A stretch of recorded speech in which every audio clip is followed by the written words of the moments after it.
So we're here with Sibon today, who just placed second in the DPL finals, and we have his mid-ranged Voth deck, which is the deck he's most known for. He's known for being a Magmar main, and we're just going to go over some of the card choices and a little bit about the tournament, and then just hop into a couple games. So, could you just start us off with the general strategy you have behind this type of deck?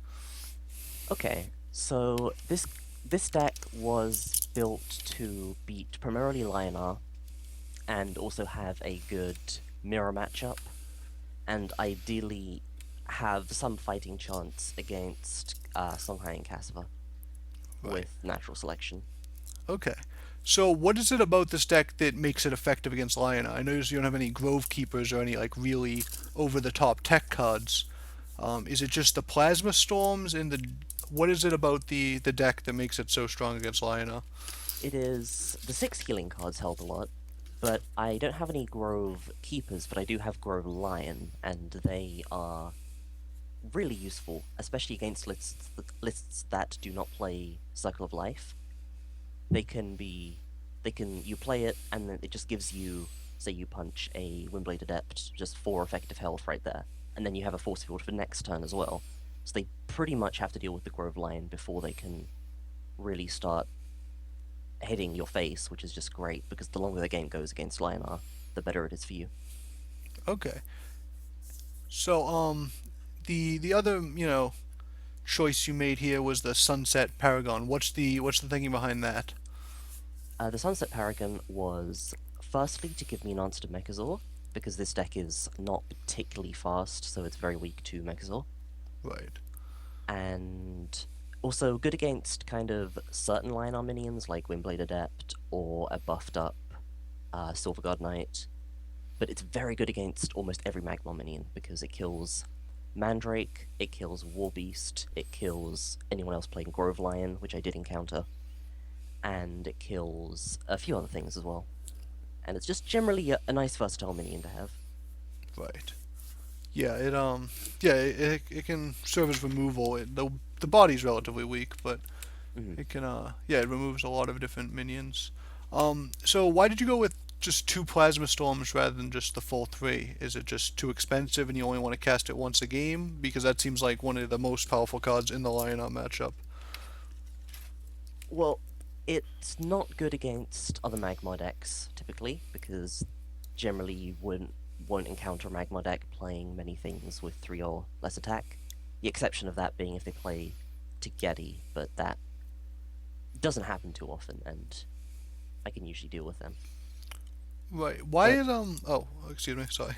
I just want to say against Lionar, they'll it's good in the first few turns, but there's a window where you can play it, and when they'll play an Iron Cliff and also roar it. So it's not effective all the time against Lionar. Right, the Bloodborne spell can get things out of range after a Mhm. certain point in the game. You mentioned Tegedi. Just real quickly, why do you think Tegedi has fallen out of the metagame so drastically? Well, I think after it was obviously it was the best minion in Magmar initially when it was a 3/5. Right. Then with the nerf to 3/4, I didn't consider it a playable card really because it was you made useless by Chromatic Cold. It was killed by Cryo. With the Cryo nerf, I do think it is a bit more viable than it used to be, but I still wouldn't choose to play it over the Sunsteel Defender or Elkion I have now. Right, that's interesting. Yeah, the 1 point of health makes it, Mhm. from the best minion in the faction to, almost unplayable. Yeah, I pretty think mediocre. one thing I felt was that the Flash reincarnating it when it had 5 health was pretty good because you left with a 3/3 Yeah. that could beat up on the general a little bit, but as a 3/2, it was just a little too easy to remove Mhm. in some situations. Now your card draw in this deck is the Sworn Sister, and I've noticed a lot of people have been moving towards that, away from Spelljammer in some cases. Not that this would usually be a Spelljammer deck. Why is that your card draw of choice? I like the Swan Sister because it's good for flashing it out because you pay 2 mana and then you just draw 2 cards two new cards right then, and it's good when you need an answer to something, you can flash out an Elkion and hopefully get it and still have the mana to play it. I also like it because there are a lot of good cards you can get, like Metamorphosis is nice, Adamantite Claws can be nice, Iridium Scale can be nice, even like the 8 mana spell. What's it? What's the 8 mana Magmar spell called? Let me check real quickly. I know the name. So I can't remember that one either. Flaming Stampede. Flaming Stampede. Oh, You sometimes get that, and sometimes and that's twice, 5 I think. damage to all non-egg minions? Yep. All non-egg characters, is it?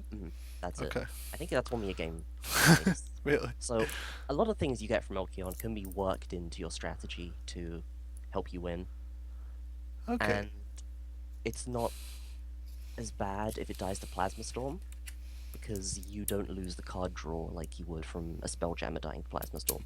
Right.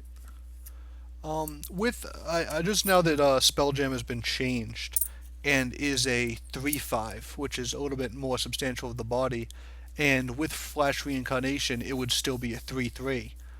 Is there any thought to maybe trying that out, just because it seems to kind of be a better fit now that it's changed, or do you just think the Sworn Sister is superior in most cases?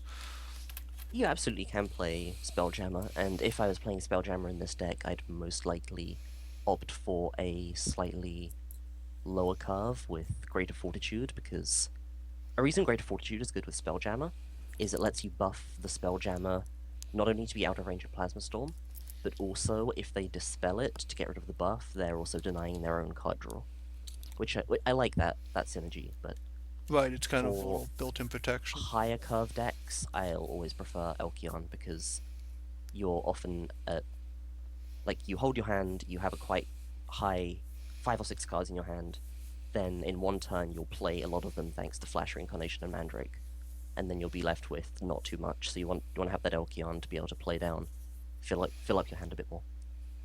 Right. So yeah, this deck is, it's a mid-range deck. So like, how are you aiming to kind of play out the game? Because it's not just the, complete rush down deck with the elucidators. It's not a keeper deck. So what's like the general game plan of how your games play out, if everything goes according to plan? The general game plan would be to kind of keep the board as clear of enemy minions as possible. If they play something, remove it. And eventually, you'll have that great turn where you can remove their minion and play an Earth Sphere to get a big health advantage, and play a Mandrake, and now you'll have more health, more attack, and a Mandrake on board, and they have nothing. And they just, from that turn on, they just are hopefully too far behind to come back.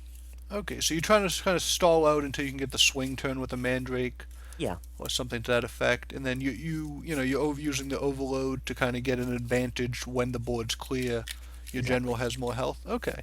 Now you have natural selection, even though you have, it looks like, what, 11 minions that have 2 health or 2 attack or less. Why do you decide to go with natural selection, even though it has some difficulties at times, and what is it targeting mostly? Well, for natural selection, it does different things in different matchups. In the Magmar Mirror, this is one of the most important cards you can have, because when both decks are going for that Scorched Earth, no minions on board kind of deal, you'll usually just have one minion on board, and if that's an enemy minion, you can just get rid of it regardless of what it is for 2 mana, and then do your own play. And almost every swing turn comes from a natural selection plus play. Right. So you can just Mhm. destroy their one minion and then develop your own. And if they Yeah, don't just have the kill tempo their play like that. Sunsteel, kill their War Beast, whatever, and then play your own thing. Okay. And you run no egg morphs in just 2 dispels. Mhm. Has Thumping Wave kind of replaced the need for egg morph in terms of minions you'd want to dispel? Um, or Well, are there just not that many left in the metagame right now? I think the only matchup where Eggmorph is really warranted is Vitruvian because of Amara Healer, Right. and I just didn't expect to see Vitruvian Right. They've in been this tournament. pushed out a little bit since the Mhm. Siphon nerf. Yeah. Made them pretty weak. Okay, so I think that's a pretty good synopsis of the deck. Maybe we'll just run it through a couple games and see how it plays out. Okay.